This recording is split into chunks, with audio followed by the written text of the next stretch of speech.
Picture this. The halls of New York City's 26 Federal Plaza are buzzing.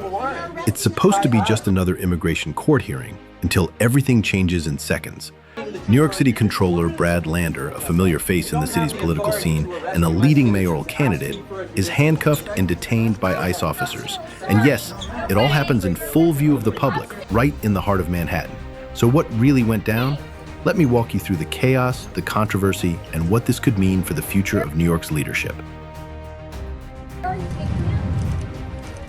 Brad Lander had been inside the building, observing immigration court proceedings as part of his ongoing support for immigrants. But as he left, things got heated. Lander reportedly linked arms with another man stepping out of court, and suddenly, ICE officers move in.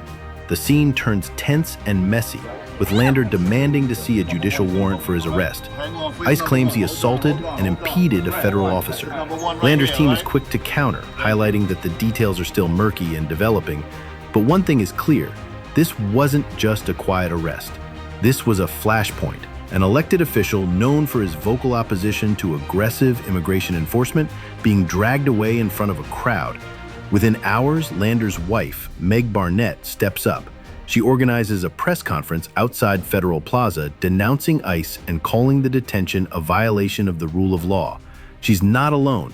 Other city officials rally to her side, turning the spotlight on what many are now calling a blatant overreach by federal authorities. And that's just the beginning. The political fallout is immediate and explosive. Lander's rivals in the mayoral race, far from pouncing on his legal trouble, actually close ranks and blast ICE for what they see as a heavy-handed, politically motivated arrest.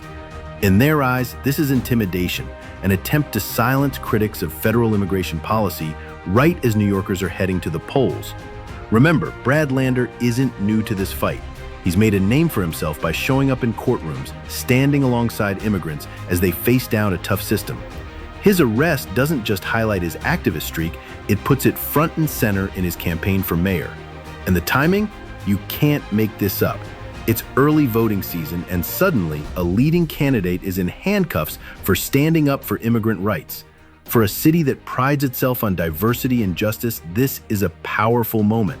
Will it energize voters who share his values, or will legal trouble cloud his campaign? As of now, it's all up in the air. The full story isn't out yet. ICE says Lander assaulted an officer. His supporters say he's being targeted for living out his principles. The legal process is just beginning, and the stakes for Lander and for New York are sky high.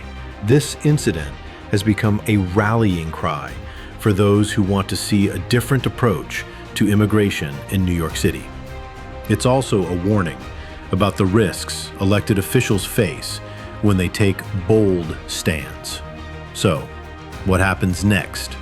That depends on the courts, the campaigns, and ultimately, the voters. One thing's for sure, the drama at Federal Plaza won't be forgotten anytime soon. Keep your eyes on this story. The next chapter in New York's political future might have just started with a set of handcuffs at an immigration hearing.